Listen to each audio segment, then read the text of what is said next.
Students, आप सभी का स्वागत है हमारे अपने चैनल पर। स्टूडेंट्स, आज हम देखेंगे नीड फॉर क्लासिफिकेशन या वर्गीकरण की आवश्यकता। वर्गीकरण क्या है, इसकी आवश्यकता क्यों पड़ती है, ये सब आज हम इस टॉपिक में या इस वीडियो में आज हम इस टॉपिक को क्लियर करेंगे। सबसे पहले हम देखेंगे कि जीवों को खोज कर पहचानने, नाम देने तथा इनके गुणों व आदतों को पता लगाकर सही समूह में समूहबद्ध करना ही वर्गीकरण कहलाता है। हम ये देखते होंगे कि हमारे आसपास हम कोई चीज़ ढेर के रूप में यदि हमको मिलती है, हम उसमें ढेर में से चीज़ों को छांटते हैं। मान लीजिए किताबों का एक आपको ढेर लगा हुआ मिला है, आप उसमें से किताबें छांटेंगे तो आप पढ़ाई से संबंधित किताबों को अलग रखेंगे और मनोरंजन से संबंधित किताबों को अलग रखेंगे और स्पोर्ट्स या खेल से संबंधित किताबों को अलग रखेंगे। तो इस प्रकार से वर्गीकरण हमको क्यों आवश्यक था, क्योंकि ढेर बहुत बड़ा था, उसमें से हमें सब किताबों को छाना था। उसी प्रकार और हमने अपनी कैटेगरी वाइज उन किताबों को रख दिया। सेम ऐसा ही है कि जीव जगत एक बहुत बड़ा जगत है। इसमें से जीवों को पहचानना, उनका नाम देना और उनको गुणों और आदतों के अनुसार समूह में समूहबद्ध करना ही वर्गीकरण कहलाता है। जीवों के सही अध्ययन के लिए यह जरूरी है कि इन सभी जीवों का नामकरण एवं वर्गीकरण किया जाए। जीवों के वर्गीकरण के साथ साथ उनका नामकरण भी एक बहुत बड़ी आवश्यकता होती है। एक समूह के एक जीव का अध्ययन करके इस समूह के अन्य सदस्यों के सामान्य एवं शारीरिक लक्षणों, आवास आदि के बारे में बता सकते हैं। वर्गीकरण से हम बता सकते हैं, वर्गीकरण से निम्न उद्देश्यों की प्राप्ति होती है। जीवों की विविधता को समझने में आसानी होती है। जीवों के आइडेंटिफिकेशन अर्थात पहचान में सुविधा होती है। जीवों के पारस्परिक प्राकृतिक संबंधों के बारे में हमको पता चलता है, मतलब कोई जीव आपस में किस प्रकार से किसी अन्य जीव से संबंधित था, ये हमको पता चल जाता है। जीवों की उत्पत्ति एवं ओरिजिन, कहाँ से उसकी उत्पत्ति हुई, इसका भी हमको पता चल जाता है। और जीवों का ऑर्गेनिक एवोल्यूशन माने कार्बनिक उत्पत्ति उनकी किस प्रकार से हुई थी, ये सब भी हम आसानी से पता लगा सकते हैं। स्टूडेंट्स, वर्गीकरण को समझने से पहले हम वर्गीकी अर्थात टैक्सोनॉमी को समझेंगे। टैक्सोनॉमी क्या है? विज्ञान की वह शाखा जिसके अंतर्गत जीवों के वर्गीकरण का अध्ययन किया जाता है, वर्गीकी कहलाती है। वर्गीकरण का अध्ययन करने वाले टैक्सोनॉमिस्ट या वर्गीकी विज्ञ कहलाते हैं। टैक्सोनॉमी शब्द का सर्वप्रथम प्रयोग फ्रेंच वैज्ञानिक एपी डी कैंडोले ने 1813 में किया था। उन्होंने ये बताया कि वर्गीकी या टैक्सोनॉमी विज्ञान की वह शाखा है जिसमें जीवों की पहचान एवं वर्गीकरण करते हैं। माने एपी कैंडोले ने ये बताया कि वर्गीकी या टैक्सोनॉमी विज्ञान की वह शाखा है जिसके अंतर्गत जीवों की पहचान की जाती है, उनका नामकरण किया जाता है तथा उनका वर्गीकरण किया जाता है। जीवधारियों के वर्गीकरण के समय इनकी जाति वृत्ति का भी ध्यान रखना पड़ता है। जाति वृत्ति मतलब उनकी आपस में अन्य जीवों से क्या उनमें समानता है और क्या असमानता है, इसको हम जाति वृत्ति कहते हैं। जीवधारियों के विकासात्मक इतिहास को जाति वृत्ति या फाइलोजेनी कहते हैं। वर्गीकी एवं जाति वृत्ति का आपस में गहरा संबंध होता है।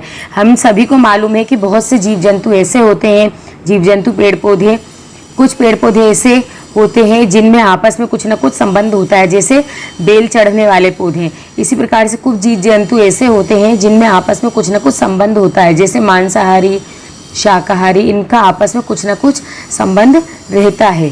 वर्गीकी एवं जाति वृत्ति का आपस में गहरा संबंध होता है क्योंकि जीवधारी विकासात्मक रूप में आपस में संबंधित होते हैं। स्टूडेंट्स, अब हम देखेंगे वर्गीकी के तत्व। टैक्सोनॉमी के जो एलिमेंट्स होते हैं वो क्या क्या होते हैं। सबसे पहला होता है पहचान या आइडेंटिफिकेशन, सेकंड होता है नामकरण है नॉमेनक्लेचर, थर्ड है वर्गीकरण या क्लासिफिकेशन। मतलब पहले हम सबसे पहले जीव की पहचान करेंगे, किस आधार पर हमने किन लक्षणों के आधार पर उसकी पहचान की है, उनको हम पहचान करके फिर नामकरण देते हैं। नामकरण करने के बाद फिर हम वर्गीकरण करते हैं। जो पहचान होती है इसके अंतर्गत जीवधारियों को उसके लक्षण के आधार पर अध्ययन करके उसकी पहचान स्थापित की जाती है। उसी लक्षणों के आधार पर अन्य जीवों से तुलना की जाती है, वे किस जीव से समानता रखते हैं या कि नहीं रखते हैं समानता, इसको स्पष्ट किया जाता है। फिर नॉमेनक्लेचर, इसके अंतर्गत जीवधारियों को उनके लक्षणों के आधार पर एक विशिष्ट नाम दिया जाता है। यह नाम स्थानीय नाम से भिन्न होता है, लेकिन ऐसा होता है जो संपूर्ण विश्व में मान्य होता है। फिर वर्गीकरण, पहचान एवं नामकरण के बाद जीवधारियों को वर्गीकी के विशिष्ट क्रम में वर्गीकृत किया जाता है। यहाँ पर हम देखेंगे इन कैटेगरीज या संवर्ग को। सबसे पहले जगत, माने वो जो हमने जीव की पहचान की वो पादप है या जंतु है, उसके अनुसार उसको रख देते हैं। फिर देखते हैं वो किस संघ में, यदि जंतु है तो संघ या फाइलम, और यदि पादप है तो प्रभाग या डिवीज़न हम उसको बोलते हैं। फिर आता है क्लास, क्लास के बाद आता है ऑर्डर, ऑर्डर के बाद आता है फैमिली, फैमिली के बाद आता है जीनस, और जीनस के बाद आता है स्पीशीज़। ये ऊपर से नीचे की तरफ घटते क्रम में चलता है। ऊपर से नीचे आएंगे तो बड़े से ये छोटे क्रम में आता जाता है। इसकी आधारभूत इकाई होती है स्पीशीज़। स्पीशीज़ या प्रजाति, प्रजाति या प्रजाति जीवों की वह जनसंख्या या पॉपुलेशन होती है, अर्थात जीवों का वह समूह होता है जिनमें आपस में संकरण होता है या संकरण की क्षमता पाई जाती है, किंतु अन्य समष्टियों में जनन संबंध नहीं होता है। जो जाति होती है वह इस प्रकार की जीवों का समूह होता है जो आपस में संकरण कर सकते हैं, अर्थात उनमें आपस में जनन करने की क्षमता पाई जाती है, इंटरब्रीडिंग वे कर सकते हैं। मेयर 1942 के अनुसार जाति आपस में संकरण या संयोग करने वाले जीवों की जनसंख्या या पॉपुलेशन या समष्टि होती है। इंग्लिश में यदि हम इस डेफिनेशन को देखें तो species is a population of interbreeding individual, आपस में जनन संबंध बनाने वाले जीवों का समूह स्पीशीज या जाति कहलाती है। किसी एक जाति की सभी पॉपुलेशन में लगभग एक समान जीन कोश पाया जाता है, अर्थात जो भी एक जाति होती है उसमें पाए जाने वाले सभी जीव जंतुओं का एक जैसा जीन कोश होता है। ये जीन कोशों में स्वतंत्र जीन का प्रवाह हो सकता है, अर्थात इनमें यदि ब्रीडिंग होगी तो जीन स्वतंत्र रूप से एक पीढ़ी से दूसरी पीढ़ी में जाते हैं। अर्थात एक जाति के सभी जीवों को अगर संकरण का अवसर प्राप्त हो तो उनमें स्वतंत्र रूप से जीन का प्रवाह होता है, किंतु विभिन्न जातियों में जीन का प्रवाह नहीं होता। यदि किसी समष्टि में किसी भौगोलिक कारण से या अन्य किसी कारण से जनन संबंध नहीं बन पाते हैं तो या भौगोलिक पृथक्करण या रिप्रोडक्टिव आइसोलेशन हो जाता है, तब नई जाति का विकास होता है। मान लीजिए कोई एक जाति है, वो किसी तराई वाले इलाके में अर्थात किसी झील जैसे इलाके में रह रही है। अब वह एक स्थान से दूसरे स्थान पर गमन करने में उसको पर्वत जैसी कोई आकृति आ जाती है, तो वो उस प्रकार वहाँ से दूसरी जगह गमन नहीं कर पाती, अर्थात उसमें क्या हो जाएगा, रिप्रोडक्टिव आइसोलेशन हो जाएगा, जिसके कारण उसको इंटरब्रीडिंग के लिए जो पास में उपलब्ध जीव जाति है उससे ही काम चलाना पड़ता है और इससे नई जाति का विकास होता है। जाति के उदाहरण जैसे मानव की जाति होमोसेपियंस है। जो होमोसेपियंस है उसके अंतर्गत सभी मनुष्य जाति को रखा जाता है। अब हम देखेंगे उपजाति। कभी कभी अलग अलग वातावरण में रहने के कारण एक ही जाति के जीवों में कुछ विभिन्नताएं या वेरिएशंस उत्पन्न हो जाते हैं। इन भिन्न जाति समूहों को उपजाति कहते हैं। उदाहरण देखें तो जो कौवा, काले रंग का एक कौवा होता है, उसमें भारतीय कौवे को कार्वस स्प्लेंडेलस स्प्लेंडेंस बोलते हैं, बर्मी कौवे को कार्वस स्प्लेंडेंस इंसोलेंस बोलते हैं, लंकाई कौवे को कार्वस स्प्लेंडेंस प्रोटेगेलस बोलते हैं। यहाँ पर जो कार्वस है ये जीनस है, स्प्लेंडेंस जाति है, और फिर से जो भारतीय कौवे का स्प्लेंडेंस है ये उपजाति है। सेम हम बर्मी कौवे में देखें तो कार्वस है ये जीनस है, स्प्लेंडेंस है जाति, और इंसोलेंस उपजाति है। अब आपको समझ में आ गया होगा जीनस क्या है, जाति क्या है और उपजाति क्या है। जाति और उपजाति को और अधिक क्लियर करने के लिए हम उनको डिफरेंशिएट कर लेते हैं। जाति का विभाजन ऑर्डर का विभाजन जाति में होता है। जो ऑर्डर होता है, ऑर्डर संवर्ग या टैक्सॉन होता है, उसको यदि विभाजित किया जाता है तो जाति में उसको विभाजित करते हैं। जातियों का विभाजन उपजाति में होता है।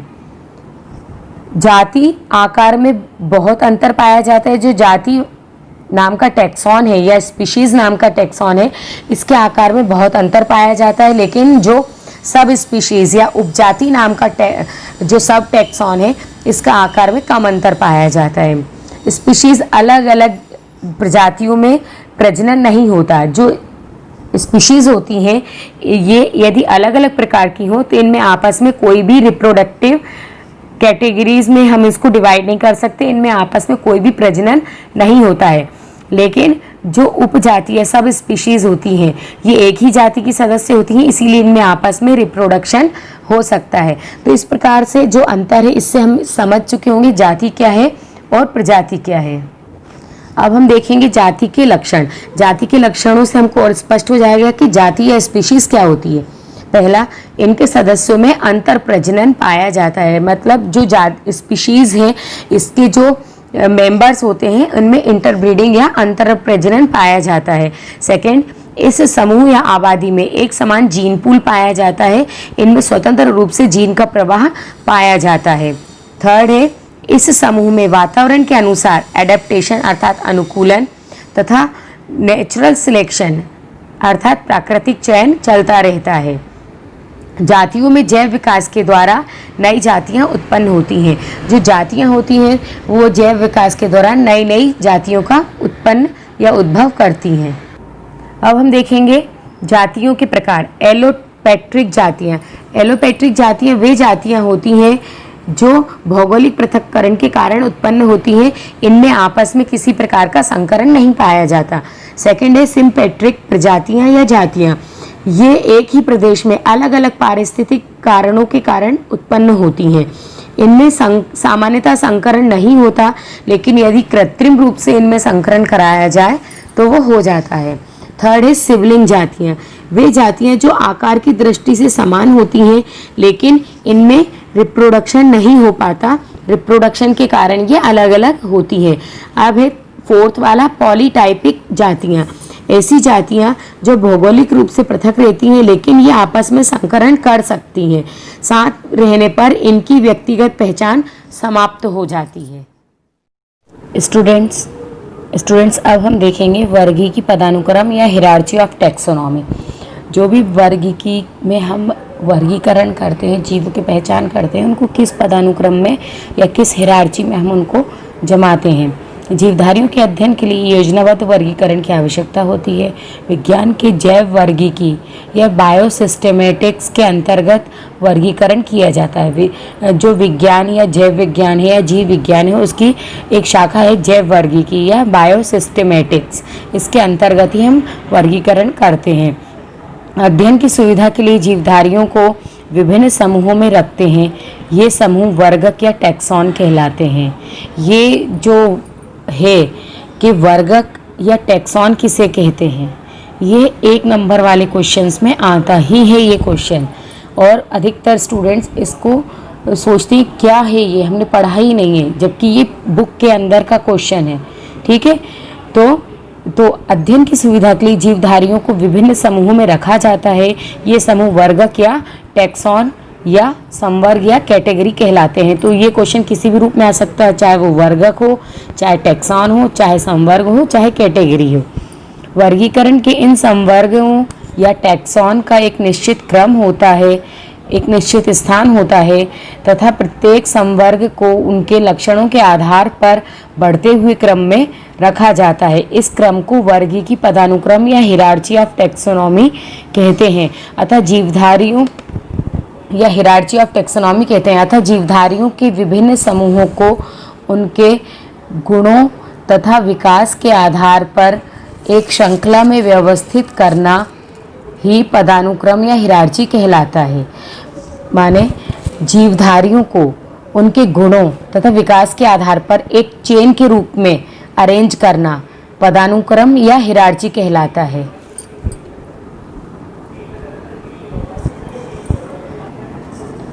पदानुक्रम या टैक्सॉन हिरार्ची में घटते क्रम में 7 संवर्गों को सम्मिलित किया गया है। सबसे पहला है जगत या किंगडम, सेकंड होता है संघ, फाइलम या प्रभाग, डिवीज़न। संघ या फाइलम जीवों के लिए अर्थात जंतुओं के लिए हम उपयोग करते हैं। प्रभाग या डिवीज़न पौधों के लिए उपयोग करते हैं। फिर आता है 3rd नंबर पे वर्ग, फिर गण, फिर कुल अर्थात फैमिली, फिर वंश अर्थात जीनस और फिर जाति अर्थात स्पीशीज। तो जो भी हमारे किसी भी जीव का जीव वैज्ञानिक नाम बनता है वो वंश और जाति से मिलकर ही उसका जीव वैज्ञानिक नाम बनता है। जैसे होमो सेपियंस मनुष्य का जीव वैज्ञानिक नाम है, तो जिसमें जो होमो है वो उसका जीनस है और जो सेपियंस है वो उसकी स्पीशीज है। हम पहले ही इस चीज़ को समझ चुके हैं कि संघ या फाइलम जंतु वर्गीकरण में उपयोग करते हैं, प्रभाग या डिवीज़न पादप वर्गीकरण में उपयोग किया जाता है। अब सबसे पहला इसका जो आधारभूत इकाई है, हम नीचे से ऊपर छोटे से बड़े के क्रम में जाएंगे तो सबसे पहले यहाँ पर आ रहा है जाति या स्पीशीज। यह सबसे छोटी व आधारभूत इकाई होती है। एक ही जाति के सभी जीव स्वतंत्र रूप से इंटरब्रीडिंग करते हैं, अर्थात जाति वो टैक्सॉन है जिसमें उपस्थित सभी जीव आपस में इंटरब्रीडिंग कर सकते हैं। यहाँ पर हम उदाहरण देखें, पैंथोरा लियो ये शेर का जीव वैज्ञानिक नाम है, तथा पैंथोरा टाइग्रिस ये टाइगर का जीव वैज्ञानिक नाम है। यदि हम ध्यान दें तो दोनों में ही पैंथेरा वर्ड यूज हुआ है, तो यहाँ पर जो पैंथेरा है वो जीनस है तथा लियो और टाइग्रिस ये स्पीशीज है। लियो शेर की स्पीशीज है और टाइग्रिस टाइगर की स्पीशीज है। नेक्स्ट टैक्सॉन है जीनस या वंश। समान जीवों के समूह आपस में मिलकर वंश बनाते हैं। जो एक ही जीव जाति हैं, इनकी जीव जातियां आपस में मिलकर क्या बनाएंगी? वंश बनाएंगी। एक ही वंश की सभी जातियों के कुछ लक्षणों में समानता बनी रहती है, जैसे पैंथेरा लियो शेर, पैंथेरा टाइग्रिस बाघ, पैंथेरा पार्डस चीता। ये सभी पैंथेरा जीनस के हैं तथा आपस में इनमें कुछ ना कुछ समानता है, जैसे इनके दांत नुकीले होते हैं, इनके पंजे नुकीले होते हैं और ये इनमें सुनने की क्षमता बहुत अच्छी पाई जाती है, ये बहुत अच्छे से शिकार कर लेते हैं। तो ये सब इनकी आपस में समानता है, जिसके कारण इन सबको एक ही जीनस पैंथेरा के अंतर्गत रखा गया। लेकिन ये अपनी ही कुल के सदस्य बिल्ली से ये अलग होते हैं, इसीलिए बिल्ली को एक अलग वंश फेलिस में रखा जाता है। अब अगला टैक्सॉन है हमारा कुल या फैमिली। कुल या फैमिली के अंतर्गत एक समान लक्षणों वाले एक या एक से अधिक जीनस को रखते हैं। एक जैसे लक्षणों वाले जीनस को इसके अंतर्गत सम्मिलित किया जाता है, जैसे बिल्ली बाघ शेर आदि को फैमिली फेलिडी में रखते हैं।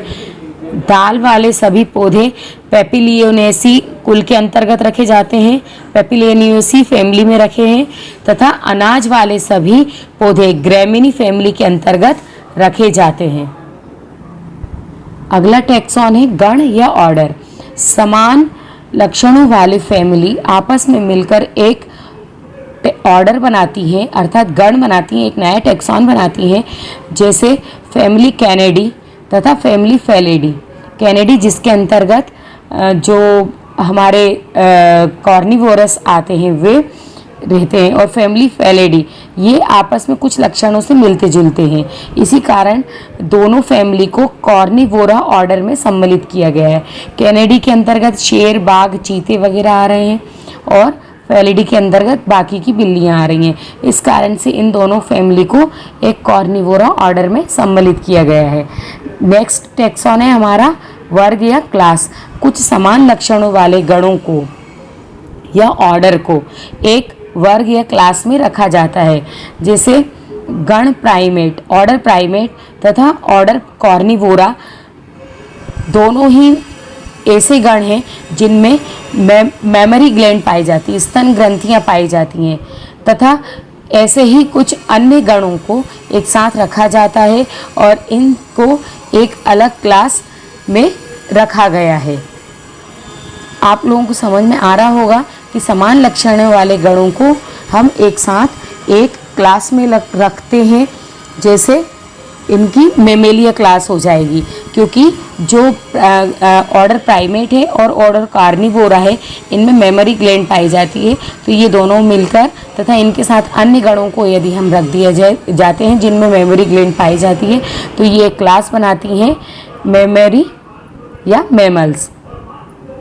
मैमल्स जो मेमोरी ग्लैंड जिनमें पाई जाती है वे सभी ऑर्डर किस में रखे जा रहे हैं? क्लास मैमल्स में। और जब आवश्यकता पड़ती है तो क्लास को सब क्लासेस में भी बांट सकते हैं। अगला टैक्सॉन है संघ या फाइलम। समान लक्षणों वाले क्लासेस को एक ही फाइलम में रखा जाता है। जैसे संघ कॉर्डेटा में वर्ग एम्फीबिया, रेप्टिलिया, एवीज तथा मेमेलिया को रखते हैं, क्योंकि इन सभी वर्ग के जो जीव जंतु हैं उनमें नोटोकॉर्ड पाई जाती है, और जिनमें नोटोकॉर्ड पाई जाती है उनको संघ कॉर्डेटा के अंतर्गत रखा जाता है। नेक्स्ट टैक्सॉन है जगत या किंगडम। ये सबसे सर्वोच्च वाला टैक्सॉन होता है, ये वर्गीकी का सर्वोच्च टैक्सॉन है। इसमें कुछ लक्षणों में समानता प्रदर्शित करने वाले फाइलम या डिवीज़न को रखते हैं, जैसे सभी जंतुओं को एनिमल किंगडम में तथा सभी पौधों को प्लांट किंगडम में रखा जाता है। उदाहरण के लिए हम मेंढक का वर्गीकरण देखते हैं। मेंढक एक जीव है, जंतु है, इसलिए हम उसको किंगडम एनिमेलिया में रखा है, और मेंढक में नोटोकॉर्ड पाई जाती है, इसलिए इसका फाइलम कॉर्डेटा है। इसका सब फाइलम है नेथोस्टोमेटा, अर्थात ये जबड़ा युक्त जीव है। फिर इसको क्लास एम्फीबियम में रखा जाता है, अर्थात ये जल और थल दोनों में ही सर्वाइव कर सकता है। फिर है ऑर्डर एन्यूरा, मतलब इसमें पूंछ जो इसकी वयस्क अवस्था है उसमें पूंछ अनुपस्थित रहती है। शुरुआती अवस्था में पूंछ रहेगी, लेकिन जो वयस्क है उसमें पूंछ अनुपस्थित रहेगी। फिर इसको फैमिली रेनिडी के अंतर्गत रखा गया है। फैमिली रेनिडी उन जीव जंतुओं का समूह है जिनमें त्वचा चिकनी और लसलसी पाई जाती है। फिर इसका जीनस है राना और इसकी स्पीशीज है ट्रिगिलिना। स्टूडेंट, इसी प्रकार से हम अब गुलाब का वर्गीकरण देखेंगे। तो गुलाब का वर्गीकरण में किंगडम कौन सी आ जाएगी? प्लांटी। इसका डिवीजन हो जाएगा एंजियोस्पर्मी। इसका डिवीजन हो जाएगा एंजियोस्पर्मी। फिर आएगा इसका क्लास। अब ये डाइकोटिलीडन के अंतर्गत आता है, द्विबीजपत्री के अंतर्गत आता है, इसीलिए इसको डाइकोटिलीडन इसका क्लास हो जाएगा। फिर इसका सब क्लास देखें तो पॉलीपेटली, इसमें बहुत से पेटल पाए जाते हैं। गुलाब का फूल आपने देखा है, इसमें बहुत सी पंखुड़ियाँ पाई जाती हैं, इसीलिए इसको पॉलीपेटली के अंतर्गत रखेंगे। फिर इसमें आती है एक सीरीज, इसकी सीरीज होती है कैल्सीफ्लोरी।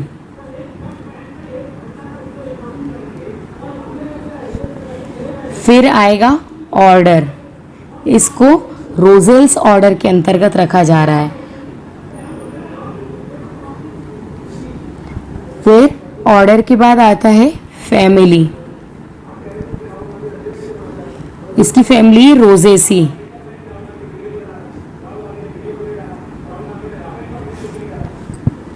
फिर आएगा जीनस,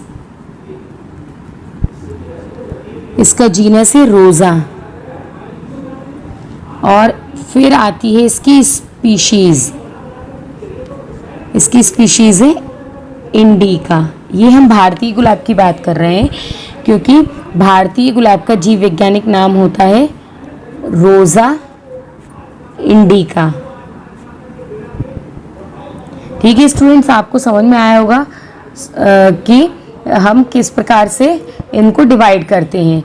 स्टूडेंट्स, यहाँ पर रोज़ा में आर कैपिटल आएगा, लेकिन इंडिका में आई कैपिटल नहीं आएगा, इसका आई स्मॉल ही आएगा। तो जो स्पीशीज़ होता है उसका फर्स्ट लेटर कैसा रहेगा? स्मॉल रहेगा। ये हम नॉमेनक्लेचर में और क्लियर कर लेंगे। स्टूडेंट, अब हम देखेंगे जीवधारियों का नामकरण। और जब प्रकृति में इतने सारे जीवधारी पाए जाते हैं तो उनको पहचानने के लिए नाम की भी आवश्यकता होती है। अब हम देखेंगे उनका नामकरण। प्रकृति में पाए जाने वाले अनेकों प्रकार के जीव जंतु पेड़ पौधे अनेकों नामों से जाने व पहचाने जाते हैं। इन्हें विभिन्न देशों राज्यों स्थानों में विभिन्न नामों से जाना जाता है। ये नाम स्थानीय नाम या वर्निकुलर नेम कहलाते हैं। अब इतने सारे देश हैं, इतने सारे स्थान हैं, जगह हैं, तरह तरह की भाषाएं हैं, तो एक ही पक्षी को अनेकों, एक ही जीव को, एक ही जंतु को, एक पेड़ पौधे को अनेकों नामों से जाना जाता है।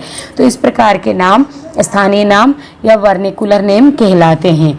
भिन्न भिन्न नामों तथा भाषाओं के कारण भिन्न भिन्न स्थानों पर इन्हें अलग अलग नामों से पुकारा जाता है।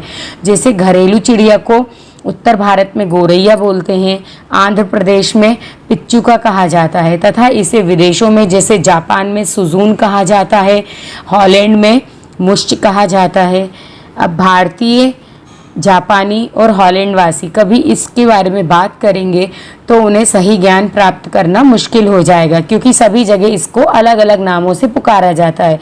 अतः पेड़ पौधों, जीव जंतुओं को ऐसा नाम देने की आवश्यकता हुई जिसे अंतर्राष्ट्रीय स्तर पर जाना जाए।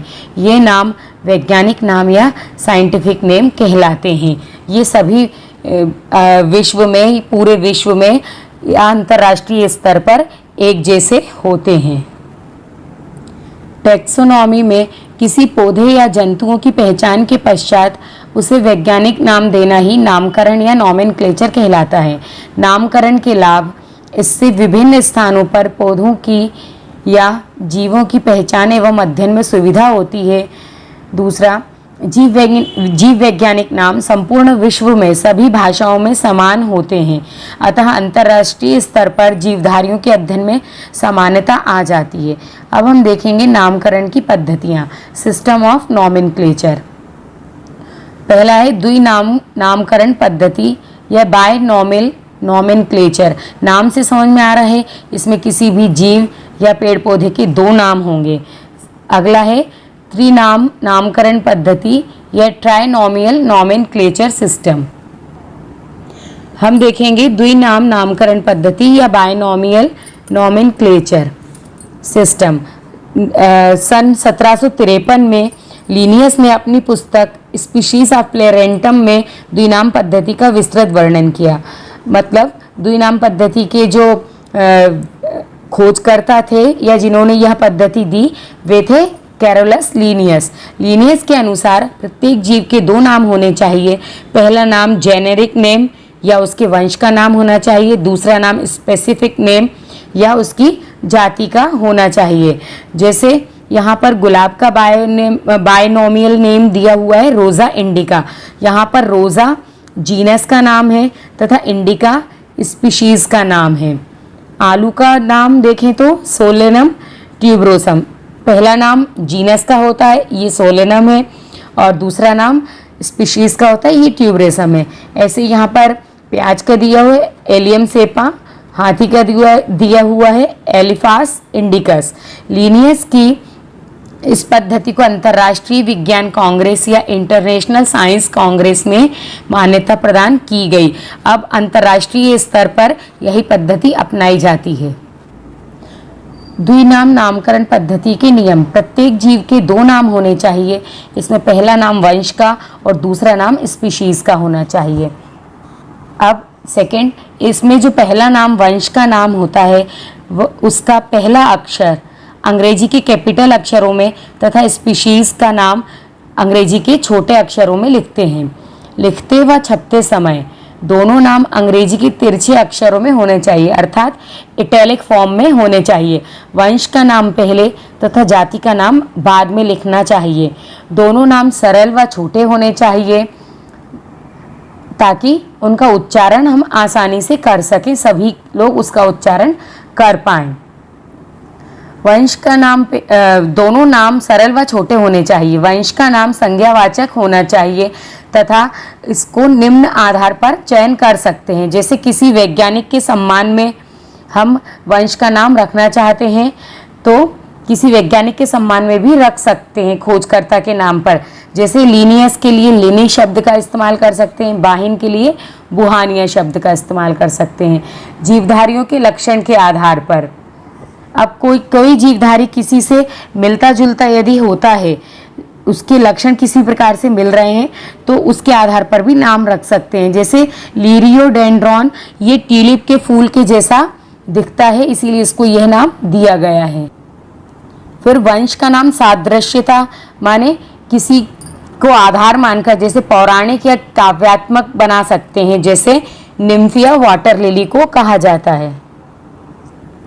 वंश का नाम जीवधारियों की उत्पत्ति के मूल स्थान पर भी दिए जा सकते हैं। जैसे जिंगो अर्थात चीन में उत्पन्न। इसी प्रकार से जाति का नाम का चयन भी किया जा सकता है। जैसे जाति का नाम किस आधार पर कर सकते हैं, जैसे कितनी इसकी उपलब्धता है। जैसे रेयर लगा दिया तो वो रेयरली मिल रहा है, मतलब कम मात्रा में मिल रहा है। वल्गैरिस लगाया माने सामान्य मात्रा में मिल रहा है। यदि हमने जाति के नाम की जगह अल्बा लगाया मतलब वो सफ़ेद है। नीग्रो लगाया मतलब वो काला है। विर्डिस लगाया मतलब हरा है। आवास के आधार पर यदि इसको नाम देना है तो जैसे जलीय पादप है या जलीय जीव है तो एक्वेटिका लगा सकते हैं उसके जीन स्पीशीज के नाम में। फिर यदि वो लकड़ी पर रहने वाला जीव है तो सिल्वेटिका लगा सकते हैं। मैदान में रहने वाला है तो एरवेनेसिस लगा सकते हैं। देश के नाम पर भी कर सकते हैं, जैसे इंडिका, जापानिका, जैसे गुलाब को रोज़ा इंडिका कहा जाता है। अब देखेंगे हम ट्राइनोमियल नॉमेनक्लेचर, त्रिनाम नामकरण पद्धति। इसमें प्रारंभिक नियम वही के वही है। कभी कभी क्या होता है कि जीवों के नामकरण के लिए 2 या 2 से अधिक शब्दों का इस्तेमाल करना पड़ता है। नामकरण की यह पद्धति अवैध है, लेकिन कुछ जंतुओं के लिए इसका उपयोग करना जरूरी हो जाता है। जैसे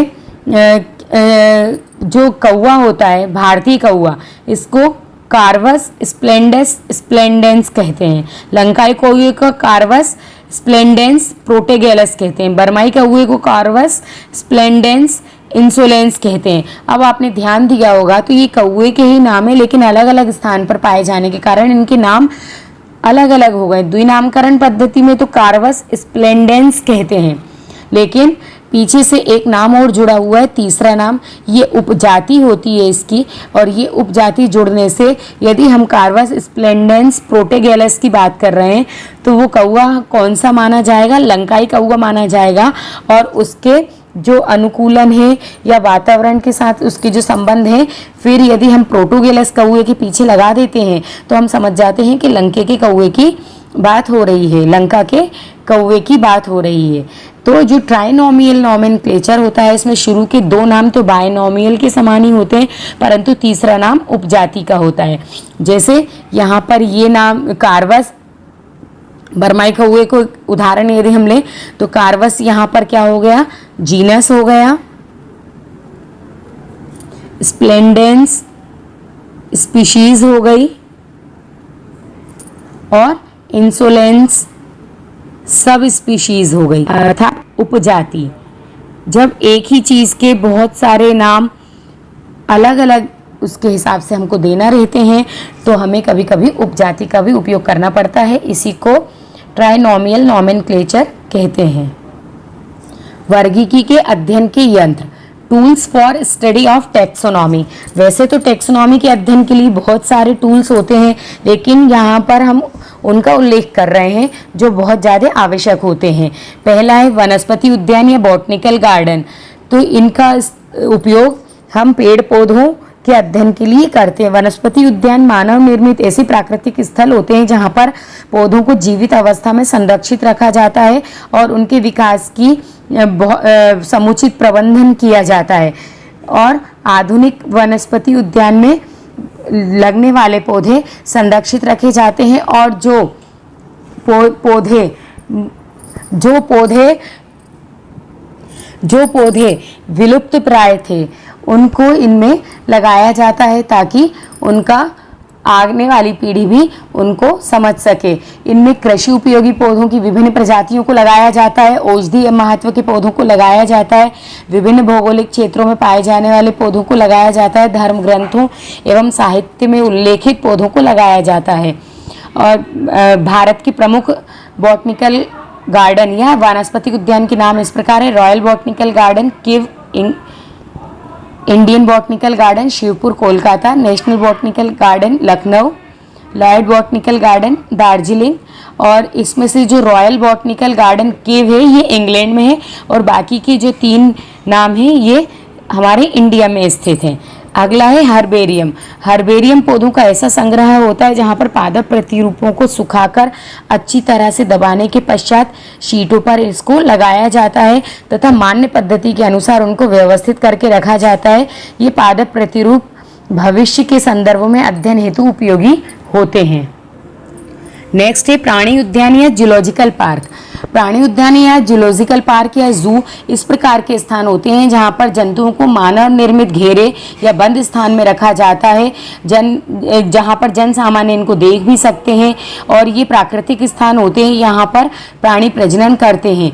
और प्राणी उद्यानों में जो विलुप्त प्राय प्राणी हैं उनको भी रखा जाता है और उनकी देखभाल की जाती है। प्राणी उद्यान बनाने के उद्देश्य निम्न है: जंतुओं की जैव विविधता का संरक्षण, जंतु प्रजातियों को संरक्षित करके उनकी संख्या को बढ़ाना, मनुष्य का मनोरंजन और मनुष्य में प्राणियों के प्रति जागरूकता लाना।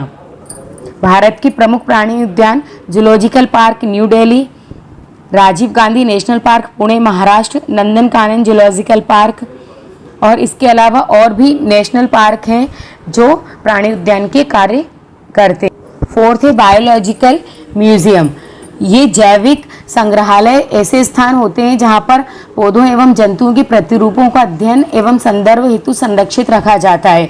यहाँ पर जीवों के प्रतिरूपों को शुष्क संग्रहण या विलयन में संग्रहित किया जाता है। संग्रहालयों में उन पौधों एवं पौधे के उन भागों को संग्रह किया जाता है जिनमें हर्बेरियम बनाना संभव नहीं होता, जैसे शैवाल, कवक, मांस, फर्न। इनको हर्बेरियम में सुरक्षित नहीं रखा जा सकता क्योंकि जब ये सूख जाते हैं तो ये नष्ट हो जाते हैं।